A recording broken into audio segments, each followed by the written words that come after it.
je peux vous envoyer des photos d'Arabes scotchés de la tête aux pieds. Ils ont les pieds scotchés, les bras scotchés, la tête scotchée, la poule scotchée, tout. Limite, ils sont en poisson aujourd'hui. Ils sont en Absolument train voir de... ça. Ouais, c'est mousse. Très frais comme une mousse. Léger comme le houmous. Piquant comme un piment. Ouais, c'est Laurent Delamousse, bienvenue aujourd'hui pour une nouvelle vidéo et j'espère que tout le monde va bien. Aujourd'hui, messieurs, dames, on va parler d'une personne dont j'ai déjà parlé sur la chaîne principale, la chaîne Mousse, une personne avec qui j'ai eu maille à partir, une personne qui m'a valu nombre de messages racistes et menaces de mort. On va parler d'une personne qui a un QI bien inférieur à celui d'un buisson, on va parler de Mila. Ah non, non, pas Mila Jasmine de la télé-réalité, elle à côté c'est une prix Nobel de sciences. Non, non, Mila, la figure du droit au blasphème, la figure française de la liberté d'expression, notre Marianne moderne. Mais avant de tout vous expliquer, c'est le moment de soutenir la chaîne en mettant votre plus gros pouce bleu, votre meilleur commentaire. On n'oublie pas de s'abonner en activant la cloche pour pas rater les prochaines vidéos. On fait évidemment la même chose sur la chaîne principale, la chaîne Mousse, si vous la connaissez pas, le lien est en description. Et on me rejoint sur Twitch où je live les mardis, jeudis et dimanches soirs à 21h30, le lien est également en description. C'est bon, tout le monde est prêt ? Alors on y va. Ce qu'il faut savoir déjà, c'est qu'à l'époque, quand elle a eu cette polémique par rapport au droit au blasphème, eh bien moi je l'ai défendu. Alors pas publiquement sur YouTube, parce que je n'avais pas de chaîne YouTube, mais voilà, quand on en discutait, etc. Pour moi, le droit au blasphème, c'est important, mais, et c'est ce que je dis dans la vidéo, le droit au blasphème ne doit pas être utilisé comme un moyen détourné pour attaquer les pratiquants des religions. Je m'explique. Eh bien, tout simplement, il y a des personnes qui n'ont pas le courage de leurs opinions et qui utilisent le droit au blasphème, comme ça c'est légal, c'est carré, ils sont protégés, pour attaquer les pratiquants de cette religion. Effectivement, dans ma vidéo, c'est une des hypothèses dont je parle. J'ai l'impression qu'au fil du temps, au fil de ses interventions, de ses posts sur Twitter, etc., eh bien, j'ai l'impression, en toute bonne foi, que Mila utilise le droit au blasphème comme un bouclier juridique, alors que pour moi, la cible, ce n'est pas l'islam, mais les musulmans. Voilà, c'est tout ce que je dis dans la vidéo. C'est mon hypothèse, j'ai le droit de le penser, je suis dans un pays libre. Je me dis que quand une fille écrit un livre qui s'appelle « Je suis le prix de votre liberté », j'imagine que cette fille va comprendre ma liberté de m'exprimer. Eh ben non. Peut-être une semaine après la publication de ma vidéo, je reçois un message privé sur Instagram. Alors je vous relis 2-3 passages pour vous mettre un petit peu dans l'ambiance. Salut, je me présente pas, tu as fait une vidéo sur moi récemment, tu partageras probablement ce message pour alimenter ton buzz. Non, non, moi j'ai rien partagé. Par contre, on va parler de ce que toi, tu as partagé. Grosso modo, ma vidéo, elle est pas travaillée, il y a plein de diffamations, et elle pourrait m'attaquer en justice pour cela. Je relais dans cette vidéo des fausses informations.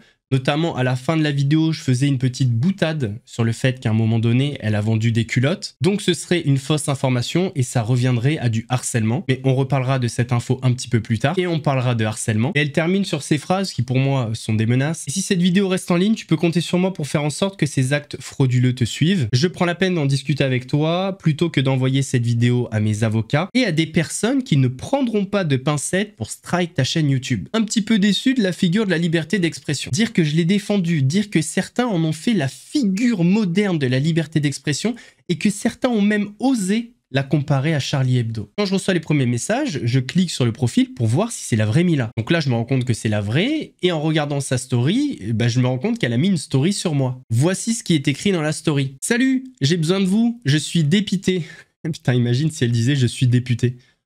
On est passé pas loin. Il y a ce youtubeur, ouais, c'est Mousse. C'est Bibi, qui a publié une vidéo YouTube bourrée de diffamation à mon encontre. Soit c'est volontaire, soit le mec n'effectue aucun travail de recherche pour ses vidéos, en ne prenant pas la peine de vérifier ses sources.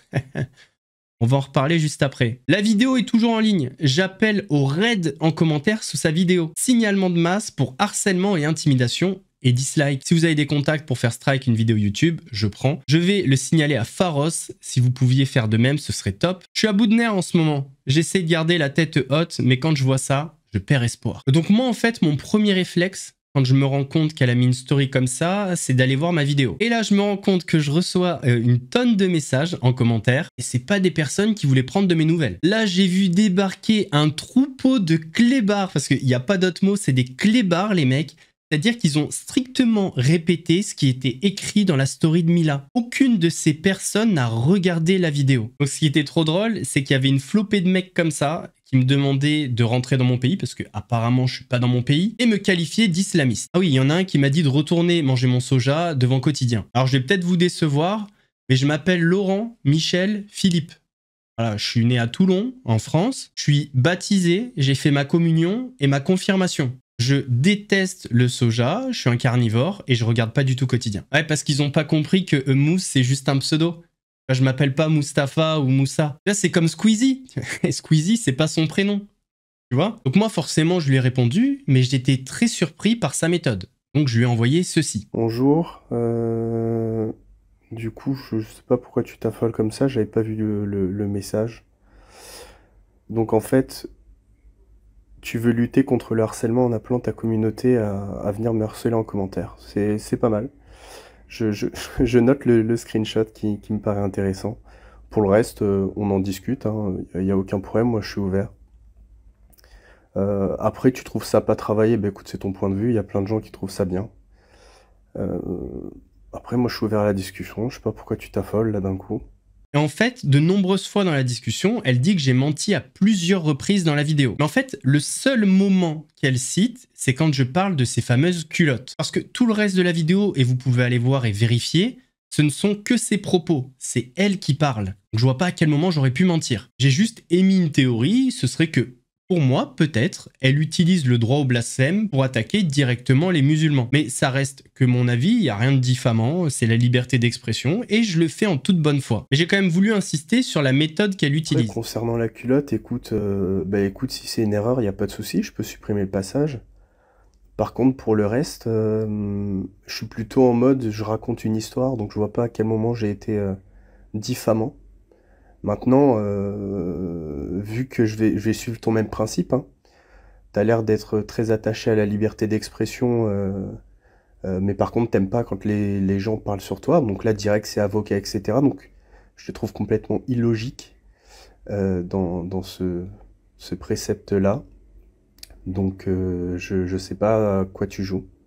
En fait, tu es complètement à l'opposé du personnage public que tu travailles au quotidien. Donc, faudra m'expliquer, en fait. Et grosso modo, on avait un deal. Je supprime le passage par rapport aux culottes à la fin de la vidéo. Et elle supprime sa story. Et du coup, le cyberharcèlement contre moi s'arrête. Parce qu'il faut quand même comprendre que depuis sa story, j'ai reçu peut-être, je sais pas, 200 ou 300 commentaires, 600 ou 700 pouces rouges sur la vidéo, une cinquantaine de messages sur Instagram, une dizaine de messages de personnes voulant s'en prendre à moi physiquement et quelques menaces de mort. Tout ça par des clébards qui n'ont absolument pas regardé la vidéo. Donc, moi, je fais ma part du contrat. Je supprime le passage sur les culottes. Donc en fait, quand une vidéo est postée sur YouTube, vous avez la possibilité de supprimer des passages, même après que celle-ci ait été postée. Sauf que quand vous le faites, YouTube doit retravailler la vidéo. Peut-être que la modification va se faire au bout de 30 minutes ou 1 heure, le temps que tout soit retravaillé et traité. Sauf que Mila, elle a pété un caprice. Elle a pété un caprice parce qu'en fait, moi, je continuais à recevoir des messages d'insultes, des menaces de mort, etc., donc je lui ai fait cet audio. C'est effacé de mon côté. Tes stories, je les ai toutes enregistrées. Parce que je vois des messages qui commencent à arriver. Rentre chez toi l'islamiste, etc. Donc forcément, le point de départ, ça reste ta story qui appelle à venir dans mes commentaires. Donc voilà, je garde quand même ça sous le coude. Parce que ayant subi ce que tu as subi, ta manière de faire, je la comprends pas du tout. Je garde ça sous le coude et je vais voir ce que j'en fais. Voilà, je vais voir ce que j'en fais, je vais voir le nombre de messages qui arrivent, parce que là ça arrive quand même plutôt beaucoup, me dire retourne dans ton pays, etc. alors que je suis né en France, et l'islamiste et tout alors que je suis catholique, elle a l'air sympa ta communauté, hein, très sympa. Et elle a fini par me bloquer à la suite de ce dernier audio. Alors Mila, je vais te le dire comme je le pense, hein.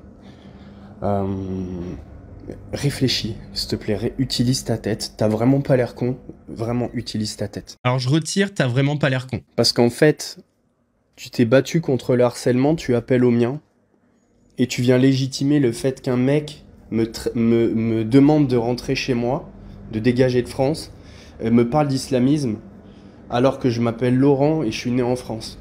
T'es sûr que ça mouline là-haut ou pas ? Parce que là ça commence à m'inquiéter un petit peu. Qu'est-ce qu'elle a fait Mila ? Eh ben, elle est allée chialer. Elle a refait une story pour sa communauté. Je vous laisse regarder. Merci pour votre soutien, merci pour votre aide, c'est précieux. C'est pas facile en ce moment, ça me fatigue, ce genre de drama, on n'a pas que ça à foutre, surtout en ce moment. J'ai eu le mec par message, il est très condescendant, limite agressif, donc vachement sur la défensive, mais il m'a dit qu'il avait supprimé l'extrait à la fin où il porte une grosse diffamation à mon encontre, encore une fois en me faisant passer pour une vendeuse de culottes, on la connaît. Il ne l'a pas supprimé, hein, il en a rien à foutre, il l'a bien laissé. Donc je laisse ses stories et j'appelle toujours au signalement et aux commentaires massifs, sans l'insulter bien sûr. Après, il supprime vos commentaires, hein, c'est tellement plus facile. Voilà. Merci encore. Ça me gonfle. Putain, le mec a 35 ans en plus, il m'a dit par message, mais la honte à son âge. Bon voilà, c'est ce que je vous disais. Madame n'a pas compris que YouTube doit retraiter la vidéo, donc elle a pété son petit caprice. Ensuite, elle dit que je supprime tous les commentaires. Bah, en fait, c'est pas que je supprime les commentaires. C'est que toutes les personnes de la team Mila, bah, je les masque sur la chaîne. Enfin, en fait, je les bloque, ça supprime le commentaire, c'est automatique. Par contre, ne t'inquiète pas, je les ai tous gardés dans un dossier. Tous les commentaires YouTube qui me traitent de sale maghrébin, tous les messages privés que j'ai reçus sur Instagram, les menaces physiques, les menaces de mort, j'ai tout gardé. Ne t'inquiète pas. J'ai l'impression que t'es inquiète un peu parce que j'ai supprimé. Non, t'inquiète. J'ai tout gardé. Puis j'ai 35 ans, quelle honte d'avoir 35 ans, d'avoir fait une vidéo sur toi à 35 ans. Oh là là, mais quelle honte, je ne sors plus de chez moi depuis. Non, par contre, c'est vrai qu'à 20 ans, j'étais pas en pyjama dans ma chambre en train de faire des stories. J'avais déjà bac+2, je travaillais depuis 2 ans parce que je faisais ça en alternance. Et j'allais attaquer ma licence. J'étais pas en train de faire une story sur Instagram pour chercher un stage dans une salle de sport. Ouais. Bon là, si on parle de Mila, c'est qu'il y a une actualité. Mais avant de parler de l'actualité, une dernière chose. Parlons de ces culottes là. Parce qu'en fait, elle m'a attaqué sur ça. Ouais, diffamation, c'est une fake news, etc. Alors moi, je vais vous dire d'où ça vient ça. Encore une fois, je ne porte pas la responsabilité de ce qui va être dit. Mais je vais vous montrer d'où vient cette rumeur comme quoi Mila a vendu des culottes. Donc en fait, ce serait Mila elle-même qui aurait avoué à Samzira qu'elle a vendu 3 culottes avec une copine pour s'amuser, etc. Mais je lui ai posé la question déjà pour savoir si en effet c'était bien elle qui avait mis en vente ces culottes-là, parce qu'on ne sait jamais, ça peut être un troll derrière tout ça, ça peut être un faux, faut toujours vérifier. Donc, je lui ai écrit sur Instagram, elle m'a répondu. Mila m'a dit, pour être exact, avec une copine, on avait reçu des demandes d'hommes anonymes qui souhaitaient renifler nos culottes. On en a vendu 3 pour quelques centaines d'euros, histoire de délirer un peu, et ça nous amusait d'autant plus qu'en ce moment, je regarde la série Orange is the New Black. Entre parenthèses, si tu connais la série, le rapprochement te parlera. Oui, puisque dans Orange is the New Black, les prisonnières font un business de culottes sales pour gagner de l'argent en prison. Puis on a décidé de faire cette story parce que ça nous faisait rire. On ne regrette rien, car ça fait de mal à personne. Mais honnêtement, vu la notoriété que j'ai, et que les moindres de mes faits et gestes donnent l'idée aux gens de polémiquer, j'aurais dû me douter que ça prendrait une ampleur pareille, MDR. Donc là, depuis une semaine, mes détracteurs massivement repartagent cette story et je reçois des centaines de demandes de money slave et d'hommes qui veulent des culottes. Pas méchants, mais je préfère les bloquer. Cette story était du pur troll et de toute façon, il fallait bien s'attendre que ça fasse autant de bruit. Donc non, contrairement à ce que beaucoup aiment dire, mon compte n'est certainement pas certifié pour des bêtises comme ça. Et les ministres ne sont certainement pas responsables de ça. Ce que je reconnais, c'est que je suis juste nul pour gérer ma communication sur les réseaux. Je gère parfois un peu mon Instagram comme lorsque j'avais 13 ans et 200 abonnés. J'oublie un peu la réalité, que beaucoup de personnes me suivent, que j'ai une image à tenir, que beaucoup de mineurs me suivent aussi et que je dois avoir une certaine réserve publiquement. Mais bon, au final, c'est pas bien grave tout ça. Ah, moi je suis embêté Mila parce qu'en fait c'est toi qui dis à Samzira que t'en as vendu 3, 4, 100, on s'en fout. Donc si vraiment tu dois voir avec quelqu'un, vois avec Samzira. Si vraiment il ment, attaque-le en diffamation, la vidéo est toujours dispo sur YouTube. Mais arrête de reprocher aux gens de dire ça parce qu'en fait, c'est toi qui l'as dit à Samzira. Clôturons l'histoire de la culotte. Bon, parlons de l'actualité maintenant. Depuis quelques jours, Mila est au cœur de la tourmente suite à des propos qu'elle a tenus sur Twitter. En fait, elle a assisté à un space, si vous voulez, c'est une discussion vocale sur Twitter, et Mila a tenu des propos gravissimes. Gravissimes qui viennent conforter la théorie dont je parlais dans ma vidéo, celle où je disais que pour moi, Mila utilise le droit au blasphème pour se protéger légalement, mais qu'en réalité, les cibles, c'était les musulmans. Voici ce que Mila a dit. Tiens à ce que la France se fasse humilier auprès du monde entier pour que le monde entier puisse... Non, ne dis pas ça, ne dis pas ça. Non, mais... Bon déjà, Mila la patriote souhaite que la France se fasse humilier. Putain, c'est beau le patriotisme. Non, Mila, il faut que ça se passe super bien. C'est hyper important. Faut que le monde entier puisse voir ce que la France est devenue à cause de l'immigration massive. Alors oui, parce que petite précision, la personne qui est là, Wally38, attendez, je décale, juste ici, c'est son papa. Voilà. Parce que le monde entier, il attend de voir ça. Ton drapeau, ça, même si ton pays, il est rempli de sales races, Ton drapeau, c'est ton drapeau, tu veux qu'il flotte. Premier arabe qui passe, cassage de bouche. Même les gentils arabes, les gentils arabes qui avaient des gentils commerces dans le quartier, ça a cassé tous ceux qui passaient. Ça a fait un carnage. Enfin, le seul langage que les arabes en face, ils comprennent. Ils comprennent ce langage-là. Ils comprennent si tant que vous descendez pas dans la rue pour nous massacrer, c'est que vous êtes des faibles. Oh, la guerre qu'on est en train de faire à Gaza, on n'a pas fait ça depuis très longtemps, ce qu'on est en train de faire à Gaza. Ce qu'on est en train de faire à Gaza, c'est, vous savez ce qu'on est en train de faire. Il n'y a pas un arabe d'Israël qui a bougé une oreille, contrairement à 2021. Il n'y a pas un pneu qui a brûlé. Il n'y a pas une manif qui a tourné en couille parce qu'ils savent que là, les Israéliens, même les Israéliens de gauche, tu bouges une oreille, les enculés. On va venir t'attraper, mais on va t'accrocher un feu rouge. On va t'accrocher un feu rouge. Ça, c'est beau, ça! Ah, mais c'est vrai, en plus. Oh, j'ai des photos, je peux vous envoyer des photos d'arabes scotchés de la tête aux pieds. Ils ont les pieds scotchés, les bras scotchés, la tête scotchée, la bouche scotchée, tout. Limite, ils sont en poisson. Ils sont en train de faire les saumons aujourd'hui, là. Et ça, c'est moi, si tu veux, Mila, j'en ai des sympas de l'armée. Je veux voir ça. Attends, je te l'envoie. Maintenant qu'on est abonné, je vais te l'envoyer en privé, là. Vous pensez vraiment qu'on est encore sur le droit au blasphème, là? Vouloir voir des arabes scotchés de la tête aux pieds, on parle de l'islam encore, là? Parce que jusqu'à preuve du contraire, arabe, c'est pas une religion. Mais d'accord. Alors Mila, elle a essayé de se défendre. Mais Mila, malheureusement, c'est pas le couteau le plus aiguisé du tiroir. Donc voici ce qu'elle a dit pour essayer de se défendre. Quand on m'a parlé de gens scotchés à des feux rouges, je pensais pas qu'ils seraient morts. Ça m'apprendra à aller dans un space et rigoler en écoutant qu'à moitié. J'en assume quand même la responsabilité. J'affronterai cette nouvelle vague de haine. Ouin, ouin, ouin. C'est vrai que s'ils étaient vivants, ça changerait vachement de choses. Scotcher des arabes vivants à des feux rouges, c'est super cool. Pourquoi on le met pas comme nouvelle discipline aux Jeux Olympiques? Juste imaginez une seconde si Mila était avocate. Le type de défense qu'elle vous sortirait. Et regardez ce qu'elle nous a sorti comme deuxième défense. C'est encore pire que la première. Il s'agit de délinquants plus, voilà, bien vivants. Alors ça m'est égal qu'ils soient scotchés à des feux rouges. Je ne ris jamais du sort des innocents, contrairement à ce que certains tentent de faire croire. Beaucoup d'Arabes vivent en paix en Israël avec les mêmes droits et valeurs. Tandis que les Juifs vivants et épanouis, en Palestine, par exemple, ça n'existe pas. Bon, moi, je m'étais permis de commenter.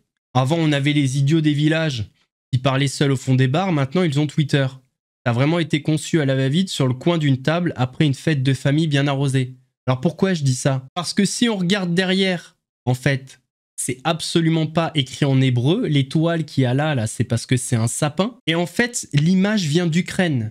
C'est écrit en cyrillique. Donc en fait, elle nous apporte une image d'illustration qui est censée donner du crédit à ce qu'elle a dit dans le space, alors que c'est juste immonde ce qu'elle a dit. Bon, alors que c'est une photo qui est prise en Ukraine, quoi. Voilà, qu'est-ce que vous voulez que je vous dise? Alors moi, je suis peut-être condescendant, mais au moins c'est en un seul mot. Et ce qui devait arriver arriva. Le CCIE a décidé de poursuivre Mila en justice suite à sa participation à des discours haineux lors d'un space sur X le 17 mai. Le CCIE, c'est le collectif contre l'islamophobie en Europe. Donc voilà un petit peu l'actualité de Mila, qui a subi du cyberharcèlement dans sa vie et que je condamne vraiment, réellement et sincèrement. On n'a pas à subir du cyberharcèlement quand on exprime des idées, surtout quand elles sont dans le cadre légal, parce que oui, le droit au blasphème, c'est dans le cadre légal. Par contre, il ne faut pas que le cadre légal serve de bouclier à des idées nauséabondes. C'est ma théorie dans la première vidéo, et j'ai l'impression qu'avec ses derniers propos dans le space, elle m'a un petit peu donné raison. Et vous voulez que je vous dise un truc? Même si dans le passé, je l'ai défendu, c'était la première et dernière fois. Parce que j'ai encore là le coup qu'elle m'a fait d'envoyer ses 60 ou 80 000 followers sur Instagram